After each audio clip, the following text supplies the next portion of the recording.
Graça, misericórdia e paz da parte de Deus e do seu unigênito Filho, Cristo Jesus, que morreu na cruz do Calvário para nos redimir de todos os nossos pecados, delitos e ofensas. A Ele a honra, o poder, a glória, o louvor e a adoração, pois somente Ele é digno de tudo isto e de todas essas coisas. Quero compartilhar convosco um texto em Coríntios capítulo 11, primeira carta do apóstolo São Paulo aos Coríntios capítulo 11, a partir do versículo 17, que diz assim: Nisto que vou dizer-vos, não vos louvo, pois vos reunis não para melhor, senão para pior. Antes de tudo ouço que quando vos reunis na igreja, há entre vós divisões, e em parte o creio. E até importa que haja entre vós diferença para os que têm a aprovação de Deus se manifestem no vosso meio. Quando vos reunis no mesmo lugar, não é para comer a ceia do Senhor. Pois quando comeis, cada um se apressa a tomar sua própria ceia. Assim, um tem fome e o outro se embriaga. Não tendes coisas para comer e beber? Ou menosprezais a igreja de Deus, que envergonhais os que nada têm? Que vos direi? Louvar-vos-eis? Não, nisto não vos louvo. Querido, sob o tema, abro aspas, ceia do Senhor, eu quero fazer uma reflexão sobre o que li aqui. As pessoas que frequentam as instituições religiosas, elas são muito devotas aos pastores, às suas lideranças. Elas não se submetem ao Espírito Santo.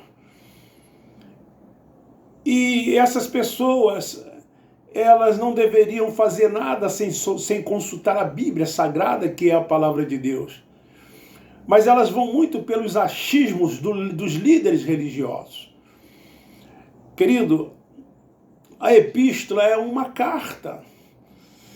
E quando se começa a ler uma carta, você não começa pelo meio, nem tampouco pelo fim, você começa pelo início. Eu me lembro que há décadas atrás era comum a gente escrever cartas às pessoas.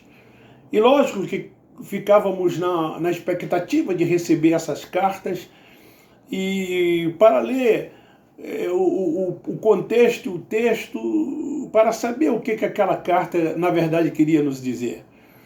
Mas aqui nas instituições religiosas, quando eles ministram, abro aspas, essa ceia do Senhor, eles começam a ler no versículo 23 e não começa no versículo 17. Então eles começam pelo meio e não pelo início. Isto que vês, diz o apóstolo Paulo, e faz não é para melhor. No versículo 19, ele diz que era heresia isso que eles estavam fazendo. Paulo disse, de sorte que quando vos ajuntais para comer a ceia do Senhor. Queridos, o corpo é a igreja de Cristo. O corpo somos nós. Ele é o cabeça. É ele que comanda esse corpo. Nós somos o templo e o santuário da morada do Altíssimo. É em nós que ele habita. Então, o corpo de Cristo somos nós, um organismo vivo. É a igreja sem mácula, sem ruga. É essa igreja que é a igreja verdadeira, a igreja de Cristo Jesus. Então, nós somos o corpo de Cristo. Então, o que a igreja faz não é cear e nem Páscoa. O que eles faziam era uma festa que era chamada de ágape, que na verdade eles estavam intitulando ser a ceia do Senhor. Uma festa onde os ricos subestimavam, menosprezavam os mais pobres. Era isso que acontecia ali, nesta festa chamada ágape. E não ceia, e nem tampouco Páscoa. Porque a Páscoa ela foi ministrada pela última vez por Cristo junto aos 12 discípulos.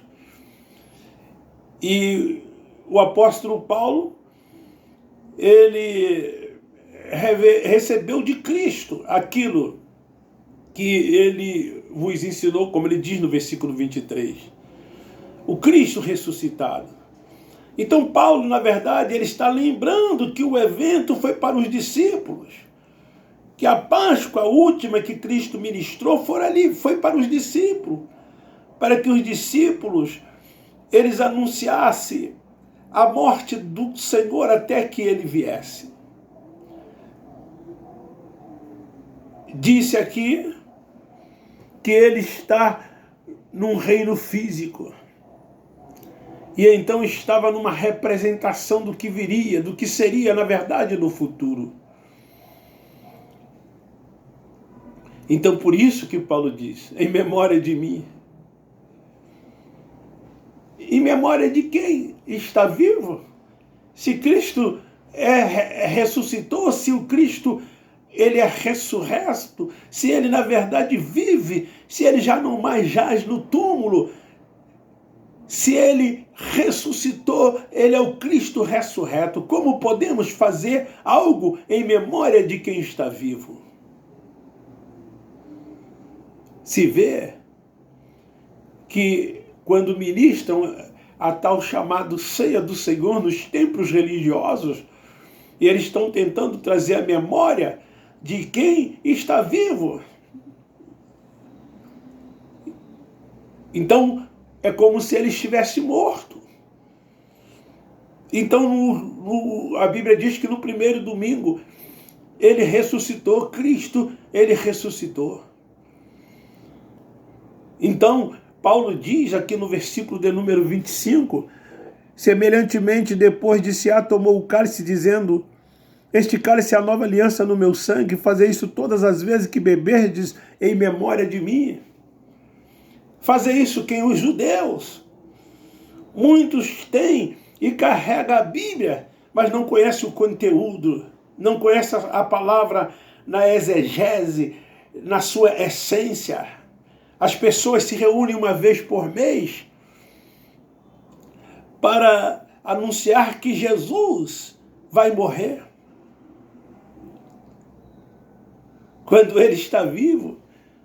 Veja o que diz lá em Romanos capítulo 6, versículo 9. A morte não tem domínio sobre ele. Você foi dizer que Jesus ia morrer. Foi isso que você foi fazer no primeiro domingo do mês, na instituição que tu frequenta, na igreja que tu frequenta, na tão falada ceia do Senhor. É isto que você foi fazer lá, foi dizer que ele vai morrer. Quando a morte não tem mais domínio sobre ele. A lei, ela nos conduzia a Cristo. Ela era apenas um aio. Jesus era o Cordeiro de Deus. Antes de morrer, aquele que João Batista disse, quando estava ali batizando no Jordão: eis o Cordeiro de Deus que tira o pecado do mundo. Mas o Cordeiro já veio, o Cordeiro já morreu, e o Cristo ressuscitou. Ele vive para sempre. Os discípulos, eles tinham sim que anunciar a morte. Foi o que ele determinou naquela última Páscoa que ele realizou. Então Paulo, ele aqui no capítulo 11, nesses versículos que leem no dia da tal ceia do Senhor nos templos, Paulo, ele agora tira a responsabilidade dos 12 e joga para aqueles que ali estavam comendo a ceia que eles chamavam, que eles diziam ser ceia do Senhor. É essa responsabilidade que Paulo está jogando para eles. Paulo aqui não está ensinando que deve-se, uma vez por mês, se reunir e celebrar ceia ou celebrar Páscoa. Não é isso que Paulo está ensinando, não é disso que Paulo está falando. Paulo está apenas dizendo àqueles irmãos que estavam ali em Corinto celebrando uma tal ceia que eles diziam ser ceia do Senhor, que na verdade era onde os ricos estavam ali menosprezando os mais pobres, numa festa, podemos dizer, carnal, aonde se comia, se bebia, era a festa do amor, a festa chamada ágape. Então Paulo continua a partir do versículo 23, 24, 25, 26, 27, dizendo para aqueles irmãos ali de Corinto: vocês que estão comendo essa ceia que vocês dizem ser ceia do Senhor, vocês são culpados do corpo, vocês são culpados do sangue do Senhor. Sabe, quem tem dignidade, irmãos, para ministrar a Páscoa que Cristo ministrou são os judeus.